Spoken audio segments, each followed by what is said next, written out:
Hi there everyone, my name is Amber. I am a chronic pain patient with fibromyalgia and also 2 myofascial pain syndrome, and I'm here to tell you that opioids saved my life. My story is kind of hard to tell because in this land of opioid epidemics and opioid crises, no one ever hears the other side of the opioid epidemic, which is the chronic pain patients who suffer due to the crackdown that is taking place on opioids. Before my health got to me, I was a paraeducator and I was doing it for 9.5 years. And for those of you who do not know, paraeducating is a very difficult job because we have children who are in diapers. We have to lift, we have to toilet and change. But not only that, we also have to deal with certain behaviors that can be threatening for other students, threatening for us, and also too threatening for other staff. And also too sometimes for the families of these individuals. So the way they figured I got chronic pain was from 2 car accidents that was not my own, but from somebody else. The first one spun my neck completely around as we ended up on the curb, and the second one was on a head-on collision when someone was trying to beat me on my green light when she was trying to turn. Before I was seeing their Kaiser medical team, and the people at Kaiser didn't offer me any help whatsoever with my chronic pain. They knew I had chronic pain. They diagnosed me with myofascial pain syndrome, and they also diagnosed me with fibromyalgia, but they were not offering anything to help. They did try the lower dose, such as tramadol. I had a horrible reaction to it. They also gave me several other muscle relaxers, including one of Robaxin when I was in a hospital stay, and it almost overdosed me. And that was from the hospital's doing. So I've had a long year battling with chronic pain. Now, usually a person with acute pain, when they take a painkiller such as an opioid, will feel better, they will get high, but it will help take their pain away. But in the long run, not really. If you're not in pain, you're going to get high from it. With me, if I take it, I feel normal. I can put on my shoes, I can get up from my bed, I can do some light work around the house, up to the best of my body's ability. But without the opioids, I would be bedridden in bed, dependent on my mother to help me out through different. When my chronic pain started, it started in my arms and in my neck. My neck would swell, I couldn't turn my neck certain positions, and then it slowly started to work down my legs and into my feet, and then also to affecting my hip and back area, where now I have muscle atrophy in my right leg. But the one thing that is really bothering me is that we, as chronic pain patients, we don't really have a voice in the media when it comes to opioids and opioid addiction. Everyone always hears about the opioid epidemic, about it being bad, bad, bad, but no one ever talks to us about the good side of opioids. In 2015, I was hospitalized for suicidal thoughts because I was going to carry out a plan of jumping off a bridge because no one at Kaiser was truly helping me with anything. I got the runaround from doctors. They would pass me from specialist to specialist to specialist. And even then, nothing was really working. They would usually blame it on either the pain was in my head or I was faking it, malingering it, even though I had real signs of muscle problems, such as myofascial pain syndrome. My myofascial pain syndrome and fibromyalgia are one and the same, but they're actually really different. Fibromyalgia has 250 symptoms. Myofascial pain has about 5. And with myofascial pain, you get bubbles underneath your skins and your muscles, basically your muscles stiffening where you cannot loosen. Now in my case, because a hospital nearly overdosed me on Robaxin because no one was watching my dosage, the medical side of it, the medical help, that is technically muscle relaxers that are used for my condition, they cannot give me it because now my brain is also sensitive and I can have simple partial seizures from medications. So with that being said, it's pretty hard for me to find medications that I can use. The reason I bring this up is because I posted on my personal Facebook with my story. Now, many of my friends were concerned, but I don't listen to their concerns. The truth of the matter is that about 5% of chronic pain patients get addicted to their medicines. We don't want pain or withdrawals from any of this. When a normal person takes an opioid, they get high because their pain is acute, short-termed, so they kind of like the feeling. As in reversion to me, when I take an opioid, I don't feel anything. I feel normal. I can put on my shoes, high heels, get up, do light housework, as I said. and all the above. But all of this would not be if it wasn't for the opioids that I was prescribed and still am being prescribed. With the opioid crackdown going to 25% in 2018, chronic pain patients like me are in desperate need of medication. With that being said, because of the crackdown, a lot of the medications that we need we cannot get. And with this, it's kind of sad because, for the simple fact, in the chronic pain patient community, when people live with pain 24/7 and nothing really works besides opioids and they cannot get them, the sad part of the reality is that the suicide rate goes up. Chronic pain patients, the worst thing for a chronic pain patient is no medication to help them live through the pain, and the pain really makes you think if you want to continue on with your everyday life. This is why I fight so hard for advocacy for pain patients, for opioids being strictly for us, with the medical side now turning and shifting in a way that is not really contrary to reality and our reality.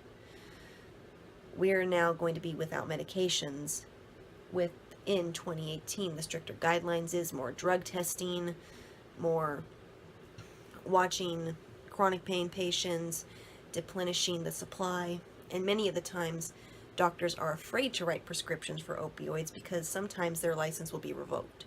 So many doctors do not want to prescribe opioids for a long-term patient, when sometimes chronic pain patients need them to survive. When I first tried my first opioid, I had a surgery on my wrist, and I noticed that it helped, and then of course I tapered down, but then the next following summer I had to have another surgery on my wrist. And with the medications, I was getting prescribed them for about 2 years or so, and then we started to notice certain things coming about. My legs were popping, I had pain all over to where I couldn't get up out of bed. I was missing days at work. My student was going without me.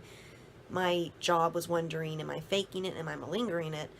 And also, too, for the student, it wasn't healthy when his aide wasn't on hand, the person he really trusted, to work with the person. They didn't know really what to do. Skip ahead to 5 years later, when I was still fighting for opioids, I still couldn't get them, up until I talked to my new doctor about death with dignity, because I did tell her that I do not want to live my life in pain, watching the world go by from my window. It's not a life to live when you are in pain and there is a medication out there that can help you, and you can't get that medication. After 5 years of not having pain medication and requesting death with dignity, the first request, to my doctor, she finally decided to write me prescriptions just for 10 Percocet, just to try out how I would feel. She wanted to give me a sleep aid. However, I already knew what would happen with the sleep aid. As many chronic pain patients know, we don't sleep due to pain. Usually the pain will be worse early in the morning. The afternoon is kind of iffy, but we can get past it, and then later on into the night, the pain gets so bad that many of us need to lay down.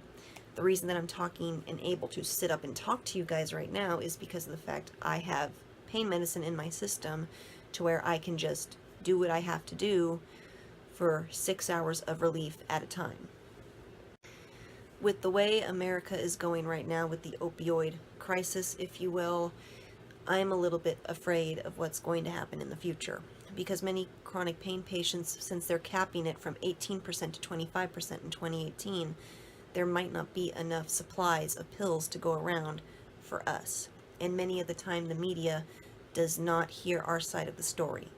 You only hear the pity story about somebody taking opioids, got addicted to them, and then sadly they overdose, which is a very terrible thing to happen. But you have to understand, to every story there's always an adverse side to that, if you will. When my doctor first prescribed me my first Percocet of the 10 count, I break my pieces up into quarter tablets, which basically means you take the whole pill, and I'm on the lowest dose of 0.5, I believe. So you take the pill, you cut it in half, and you cut it into a quarter tablet, which is a little section of a triangle. Which, if I had it, which I do, I can show you it. I was fighting for this piece. Now, this very single piece here allowed me to actually put on high heels and walk the whole entire store with my mom pushing the cart.